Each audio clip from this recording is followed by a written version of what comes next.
Hello and welcome to Exchange with Mark Eddo. I'm Mark Eddo, and this is our fabulous new studio in the heart of London. On this show, you'll meet millionaires, musicians, mavericks, and decision makers. Fascinating people you'll really want to hear from. You can see quite clearly the influence of ancient Greek architecture in this column here behind me. And also somewhere here in this temple complex, there's an inscription in Latin on one of the walls. You just need to walk the streets of Lagos and see people doing creative things all the time. We've always had this creative energy. It's always been in Africa. It's always been there. Despite the chaos. Despite the chaos, and maybe because of the chaos. Yeah. Success needs to be defined by the number of lives you're changing and not by the wealth you're accumulating. All of us before selection. We became friends immediately, in that instant. To quote Bob Marley, if you know your history, then you'll know where you're coming from. For Africa, understanding our history helps us to see how we got to this point in our development. The big question, though, is where are we going and how can history in Africa show us how to get there? Our next guest explores these questions in her new TV series, The General History of Africa, and many of you will recognize her as one of the BBC's most accomplished journalists. Zeinab Badawi, welcome. It's great to be on Exchange with Mark Eddo. We're going to have some exchanges, are we, Mark? Yeah, but yes, we are going to have some exchanges. So this is a 20-something part series that you're doing with UNESCO about history. Tell me about it. Yeah, well, I mean, it's based on volumes compiled by UNESCO over many, many decades, but the programme is being made by my own production company, Kush Communications. I'm making the programmes available free of charge. Yes, I did say free of charge. That will make them sit up. Yes, to all African state TV stations, as well as countries in Latin America and the Caribbean. Why? Why is history so important? Why should we know our history? You're African, I'm African. We should be proud of our history because we have a long and proud history, which has often been overlooked.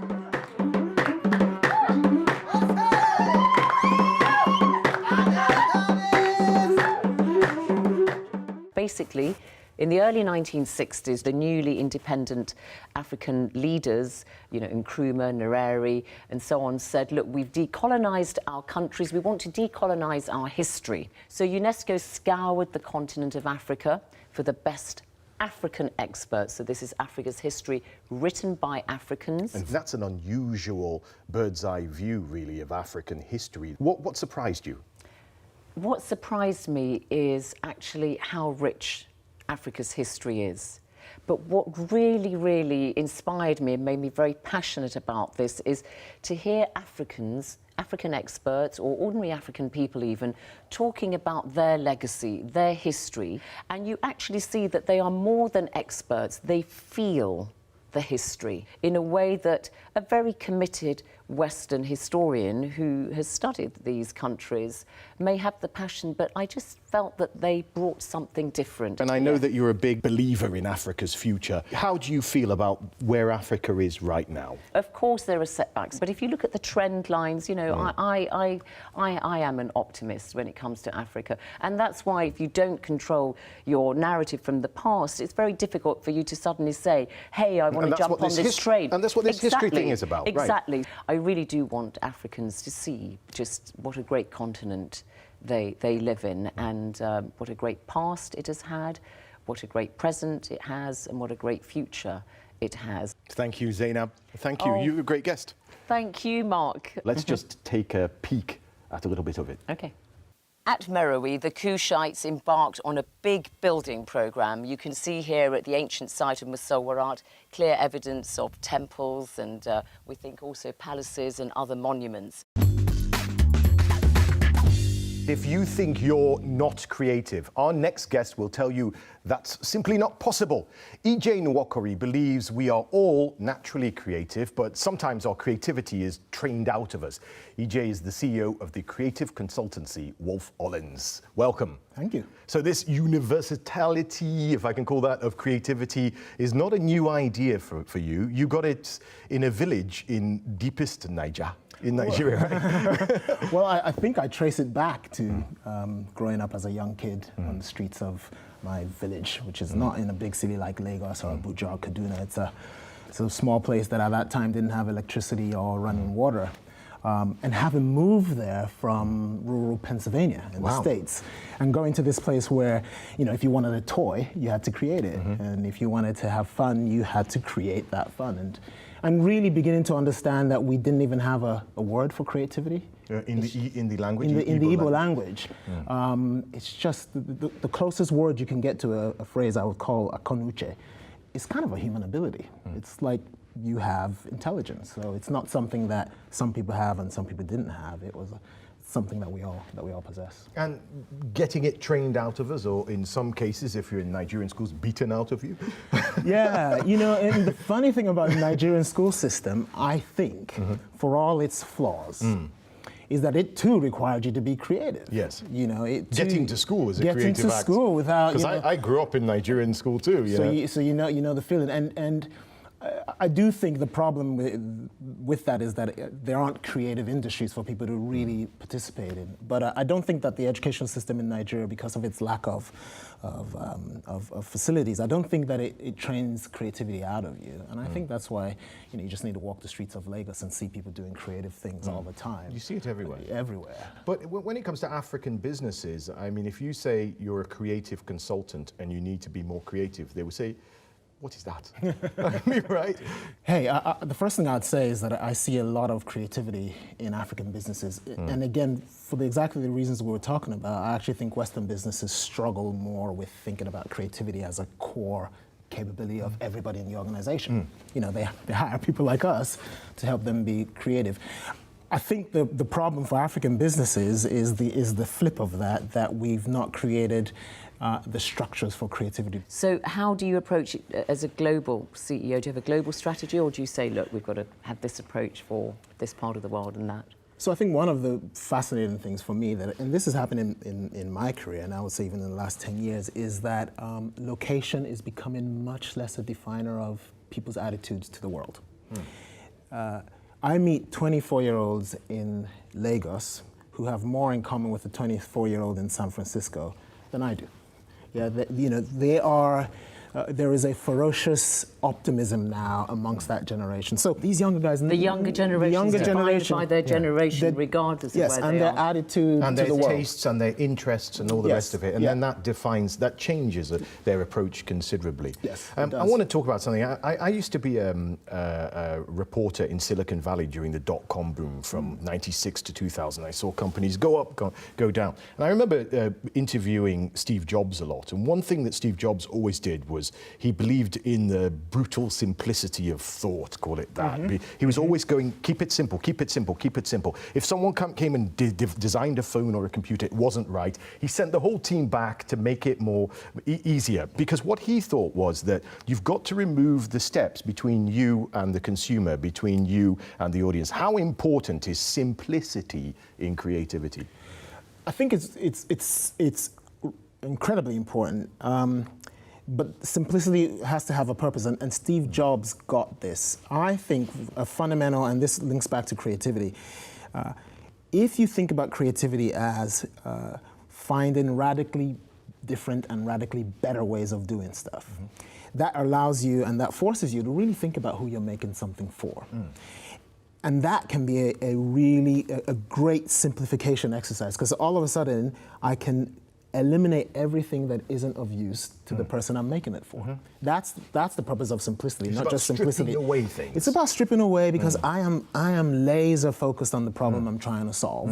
I'm looking for the most creative solution to that problem, but to that problem, nothing else. Stripping away the extraneous. Yes, that's critical, and Steve Jobs was the master of that. We want you to speak to CEOs out there in Africa who are watching this and going, okay, how can I become more creative? What advice could you give them in 1 minute? In 1 minute, I would say trust the young folk, because particularly in Africa, we haven't yet trained that creativity out of them. So trust them, empower them to do stuff. Now, in a world where we can all get the same efficient machine, the thing that makes all the difference is actually the creativity. So provide a really efficient platform for people to do work, and just really define people's jobs, to its creative essence. Lagos is a place that I know in Africa better than anywhere else. We've always had this creative energy. It's always been in Africa. It's always been there. Despite the chaos. Despite the chaos, and maybe because of the chaos. Yeah. So I'm stupendously optimistic. Now, two of the most creative people I know, EJ Nwokori and Zeinab Badawi, thank you. Thank you for Thank bringing you. us together.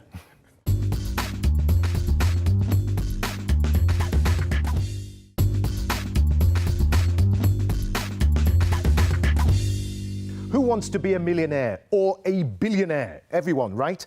But how do you become one? Even with the most amazing business idea, there are so many obstacles, so many challenges. You'll need a massive amount of determination to succeed. Just ask Ashish Thakkar. Even though he dropped out of school at 15, Ashish Thakkar is now one of Africa's most successful entrepreneurs, employing thousands of people. Oh, and he's about to go into space. Now, I'm going to use a term that's often used to describe you as Africa's youngest billionaire. Does that rub you the wrong way? I think I'd love to be seen as a young African entrepreneur who's trying to be disruptive, who's trying to make a difference on our continent, and who's trying to change the narrative alongside many amazing individuals such as yourself. Thank you. I think wealth is celebrated too much, whereas, I think success needs to be defined by the number of lives you're changing and not by the wealth you're accumulating. And therefore, as a business, you've got to make sure you're profitable and extremely beneficial for your shareholders, but it's also making an impact. It's also making a difference. The Mara philosophy has always been doing good and doing well, in that order. And now Mara does what? The Mara group is really focused on 4 businesses now: banking, real estate, infrastructure and technology. And I know that you have Atlas Mara together with Bob Diamond, formerly of Barclays. Just give me a quick synopsis of where we're at the moment when it comes to investment into Africa. Look, I think anybody looking at our continent with a short-term lens shouldn't come in the first place. I think our continent is a medium to long-term investment destination, and anybody looking at it through a medium to long-term, in a medium to long-term context, I think there's no better investment opportunity than Africa. Again, it's investing in the right sectors, it's investing with the right people. It's a great opportunity, and there's so much to do. The Mara Foundation and Mara mentorship is something that you talk a lot about. Unemployment is a huge problem across Africa. This is something that you're tackling head on. Tell me just how important that is. I'm glad you raised this, Mark. I think it's absolutely crucial. And look, unemployment is a global issue. Youth unemployment specifically, I think, is more of an African issue because of our young demographics. So you're spot on. I think, historically, our governments have been focused on foreign direct investments and large projects. Thinking money is going to solve the problem. Thinking large industries or large projects are going to solve our unemployment issue. However, with the level of automation and everything else in place, it doesn't create the scale of employment you think it'll create. So the answer really to this issue, in my opinion, is nurturing small and medium enterprises. It's truly enabling, empowering and inspiring young entrepreneurs and women entrepreneurs across our continent. And that's what the Mara Foundation is very focused on. So we have the Mara Mentor Program, which gives guidance, advice, hand-holding, support, training and competitions to these young entrepreneurs and women entrepreneurs on their phone, free of charge. Now, the final frontier, as they call it, space. What's an East African doing in space? So I'm Africa's second astronaut. I'm super psyched. It's amazing. The Virgin Galactic journey has been so exciting. It's been truly phenomenal. We're not rushing it. Obviously, it's a return ticket, so I will be coming back. What does it mean for you, Ashish? The adrenaline, the excitement, the ability to think about things in a complete different way, and how we leverage off this to make our youth dream in the real sense. So if you had 1 minute in an elevator with some eager young entrepreneur, what would you tell them? What would be the piece of advice? I think I would tell them to dream really big, but start really small. And I think entrepreneurship is a journey, it's not a destination. And the last piece is stay on course, don't cut corners. You'll get plenty of opportunities to cut corners, but don't. Stay on course. Ashish, as ever, always a pleasure. Thank you. Thank you, Mark.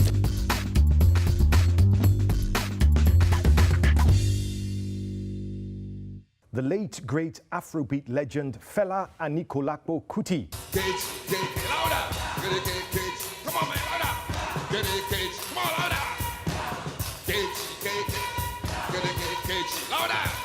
world famous for treading his own path. Joining me now is Fela's longtime manager and close friend, Rikki Stein. Thank you for coming on, Rikki. You're very welcome, Mark. I'm not saying the wrong thing when I say long time. You've known Fela and the family for 35 years. Take us right back to when you first set eyes on Fela. Well, I met him in the late 70s. Fela was in London. At the time, I was putting a rainforest festival together. So I put a Moroccan-bound leather proposal together and went and banged on his door. And it was in the winter, and I was wearing a hat and a coat and a scarf. Come in, because he used to leave the key in the outside of the door. I went in, and there was Fela sitting in his Speedos, surrounded by beautiful girls. And it was hot, because he used to carry extra heaters in addition to whatever was So he brought the African sun with him to Ibuland. Yeah. I sat down next to him, and I gave him this folder, and he opened it and started looking through it, and I was talking into his ear. I can't explain what happened, Mark, but at a certain point, he turned around and looked at me, and we just both started to laugh. So you connected, basically. We became friends immediately, in that instant.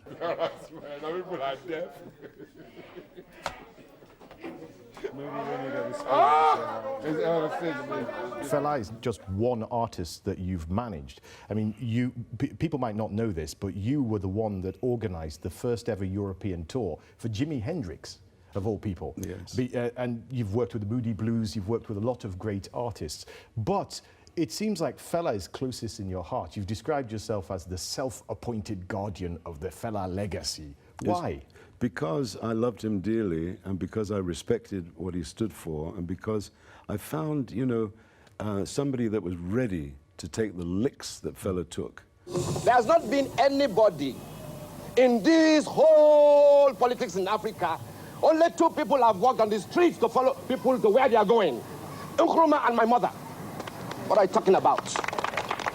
All this nonsense that you have hanging around here. They sit down in cars, man. He had scars all over his body. He was arrested 200 times in his life.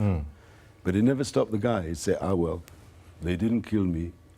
and he'd still be there. I found that to be astounding and worthy of respect. And were you there during the times, I mean, arrested? We know the story that he was arrested and released, and he was oppressed, and the Calcutta Republic was attacked. His mother eventually died from that experience. So you were there during the low times as well, as a friend. So you saw him at his lowest, right? Yeah, but he always bounced back. Why do you think that is? Because he had this tremendous, what's the right word, impulse to change things. We have to remember that he came from a family of social reformers. His elder brother was Minister of Health and went on to become Secretary General of the World Health Organization. His younger brother was President of the Nigerian Medical Association and also Chairman of the Campaign for Democracy. His mother was the first African woman to drive a car and also met Chairman Mao. Yes, if you look at that history, you realize that Fela, he was playing what he called the underground spiritual game. What does that mean to you? What it means to me is when, let's talk about it in musical terms, when he was on stage performing, he would tune every instrument meticulously. Personally. And so the music comes off the stage and it reaches the audience, and the audience responds. And that energy, let's call it, goes back to the band, and then the whole thing lifts to that place where we would all love to live our entire lives, at least speaking for myself. And that's the underground spiritual game. That is the underground spiritual game. And so 35 years, many people don't know this, but I actually can hear it in your voice, that you're almost like an undercover Nigerian, an undercover African. I'm surprised you don't finish your sentences with "oh." Oh. Yeah, but you are really, you love Africa, don't you? It's really part of you. A long 40-year history of a love affair with Africa, let's put it that way. I love the music, I love the culture, I love the attitude, there's so many things, and I'm amongst those who consider that Africa has a tremendous contribution to make in the world that we've yet to see. And I know you've been working with MTN, haven't you? Yes. Getting Fela into their hands. We signed with MTN Group to make Fela and other artists that are on our label available to their 229 million subscribers in the form of full tracks and also these things called CRBTs, which I love, you know, caller ringback tones. So when you call somebody in Africa, instead of hearing buzz, buzz, buzz, buzz, you hear music. Everybody run, run, run. And then a voice says, if you like this music, press 1. And then you press 1, and then you've got the music. Okay. Everybody knows Africa has to be united now to have any headway. But how is it going to happen? It's a good question. If I can take this country, then Africa is settled. Once there's a good government in one African country, the whole of Africa will be liberated. If Fela were alive today, what would he think about Nigeria now? He would be intensely disappointed because, unfortunately, his message from 35 years ago is still relevant today. There's still the same confusion, still the same lack of electricity, what is a problem, health. Water, light, food, a house, as he said. Yeah. All these things are difficult. One can only hope that things will improve. Nigeria is they're a freedom-loving people. You know, I go to Nigeria a lot. I love it there, despite the confusion. You can't explain it, never that necessarily, but I love the energy of the place. Then it's wonderful to have you here on the couch, Rikki Stein. Thank you. Former manager of Fela and his close friend. Thank you. Good to be here, Mark. Thanks for joining me on Exchange with Mark Eddo. I hope you've enjoyed the show. We'll leave you now with another rare glimpse of the Afrobeat legend, the Black president himself, Fela Anikulapo Kuti. All of us to the first election.